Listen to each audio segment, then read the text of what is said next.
आज की वीडियो के अंदर हम हरियाणा एचटेट पीजीटी का जो पेपर है उसका इंग्लिश ग्रामर का पार्ट इस वीडियो में सोल्व करेंगे। तो सबसे पहले हमारे पास 46 क्वेश्चन आता है। 46 क्वेश्चन हमें क्या कह रहे हैं कि इन जो हमारे पास which of the following words जो हमारे पास वर्ड ऑप्शन में गिवन है, जो अंडरलाइंड वर्ड है, उनमें से कौन सा वर्ड किसकी तरह एक्ट कर रहा है, किसकी तरह एक्ट कर रहा है, वर्ब की तरह एक्ट कर रहा है, किसकी तरह, वर्ब की तरह। तो फर्स्ट ऑप्शन है हमारे पास the stage performances are called Raas Leela. Second option है हमारे पास the performer enacted Raas Leela on the stage. Third है each actor performed in a circular space on the stage in Raas Leela. Fourth option क्या है, the performing artist move in a circular space on the stage in Raas लीला।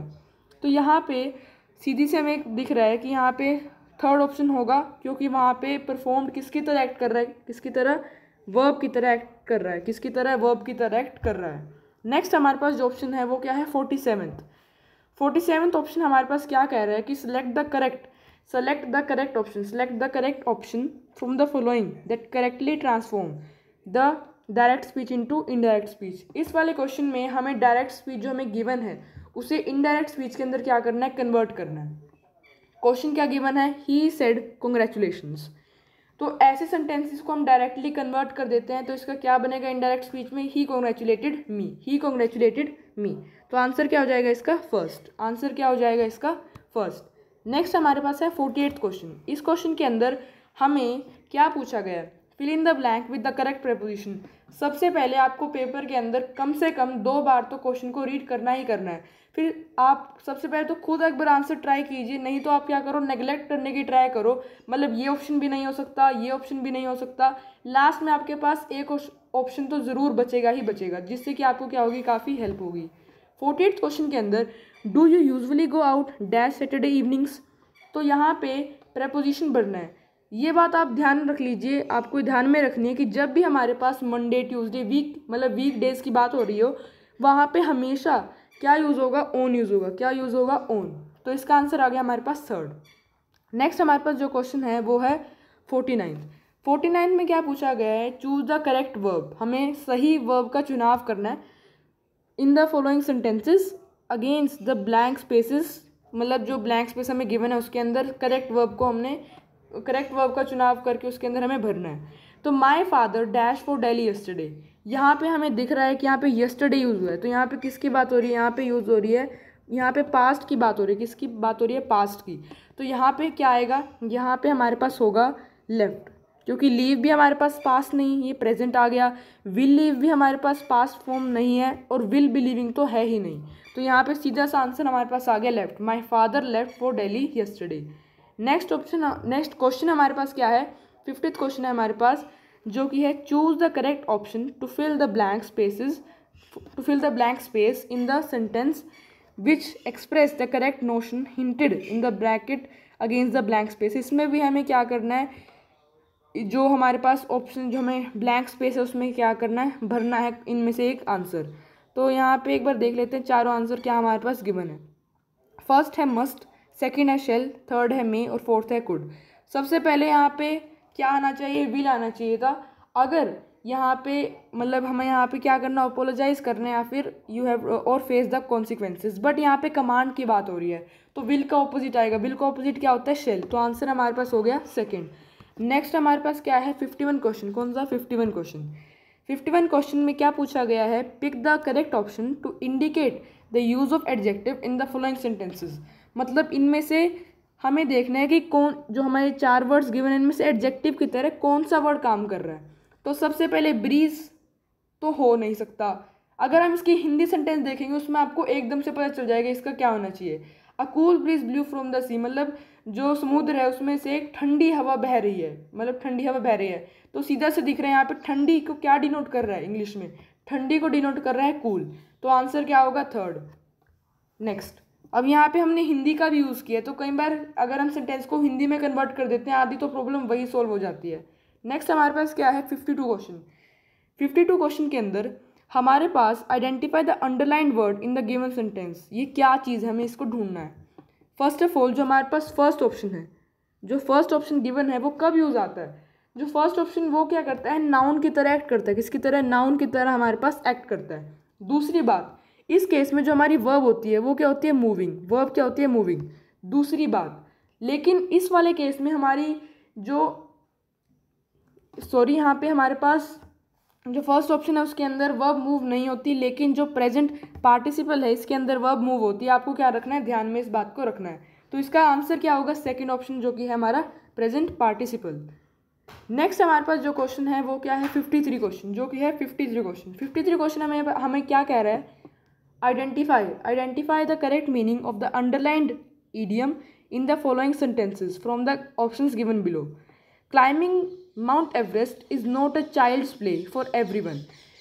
सबसे पहली बात यहाँ पे question में क्या है, एक क्वेश्चन थोड़ा डिफरेंट है। यहाँ पे चाइल्ड्स प्ले का मतलब होता है वेरी इजी टू डू, लेकिन यहाँ पे जो नोट है वो गलती से यहाँ पे अंडरलाइन कर दिया गया है। तो अगर हम नोट के हिसाब से देखें तो यहाँ पे वेरी डिफिकल्ट आ जाएगा, लेकिन यहाँ पे सिर्फ चाइल्ड्स प्ले आना चाहिए था। तो इसका आंसर हमारे पास फर्स्ट ऑप्शन हो जाएगा। नेक्स्ट हमारे पास जो क्वेश्चन वो क्या है, 54th क्वेश्चन। कौन सा, 54th क्वेश्चन। 54th क्वेश्चन के अंदर क्या पूछा गया हमसे, विच of the following sentences in the option given below illustrate the use of intransitive verb.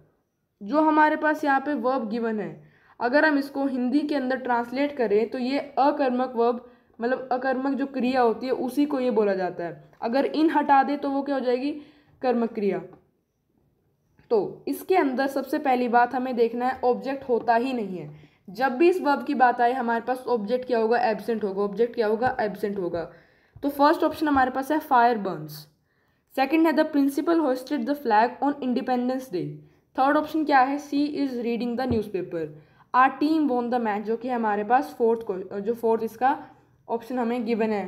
तो इसके अंदर अगर हम फायर बर्न्स, तो फायर अपने आप बर्न होती है, इसमें हमें कोई ऑब्जेक्ट नज़र नहीं आ रहा है। ये नहीं कि छोटा सेंटेंस है, लेकिन अगर आप तीनों सेंटेंसेस को देखो उसमें हमें ऑब्जेक्ट साफ साफ नज़र आ रहा है, लेकिन जो फर्स्ट है उसमें हमारा ऑब्जेक्ट नज़र नहीं आ रहा। तो इसका आंसर क्या हो जाएगा, फर्स्ट ऑप्शन जो कि है फायर बर्न्स।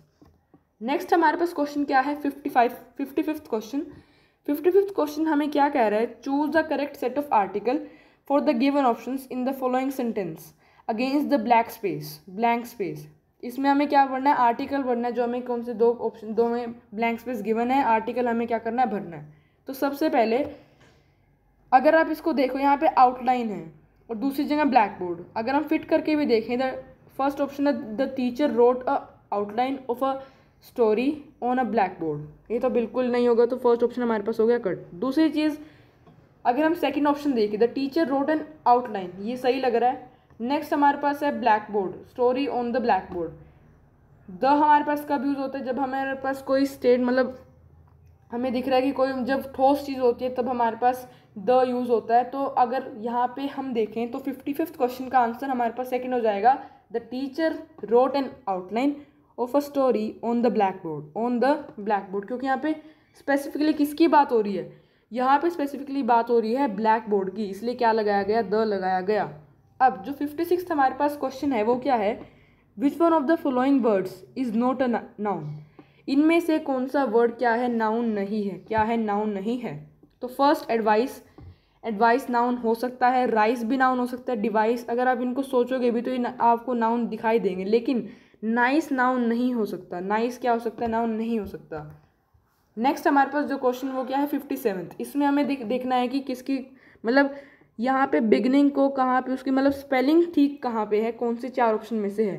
तो हमें पता है जो बिगनिंग की स्पेलिंग होती है वो क्या होती है, BEGINNING, जो कि हमारे पास किस ऑप्शन में है, थर्ड ऑप्शन में। तो इसका आंसर हो गया थर्ड। नेक्स्ट हमारे पास कौन सा क्वेश्चन है, 58 क्वेश्चन हमारे पास क्या कह रहा है, reading improves your knowledge. Identify the grunt in the above sentence from the options given below. अब जो हमारे पास 58 क्वेश्चन है, इसमें सीधी सी बात है, जहाँ पे भी हमें इसको जो गिवन है इसको ढूंढना है, इसमें आपको V1 + ING देख लेना, तो वही आपका क्या होगा, आंसर। और अगर हम ध्यान से देखें, नॉलेज, इम्प्रूव्स, रीडिंग और योर के अंदर जो हमारा ऑप्शन है V1 + ING का, वो थर्ड ऑप्शन में हमें दिखाई दे रहा है, जो कि साफ साफ हमें दिख रहा है कि यहाँ पे V1 के साथ ING जोड़ा हुआ है। तो यहाँ पे आंसर हो जाएगा थर्ड, किसका, 58 क्वेश्चन का। नेक्स्ट जो हमारा लास्ट सेकंड क्वेश्चन है वो क्या कह रहा है हमारे पास, 59th क्वेश्चन है, which one of the flowing given below is the correct passive form of the following sentence.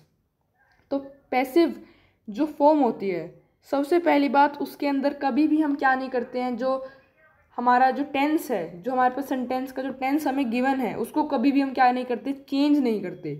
तो इसका क्या बनेगा, अगर हमें बस क्या करना है, जो यहाँ पे हमारे पास जो ऑप्शन है, मतलब जो हमारे पास लास्ट में गिवन है जो बैलेंस फिलोसफी, उसको आगे कर देना है। तो यहाँ पे फर्स्ट ऑप्शन पढ़ के देखते हैं।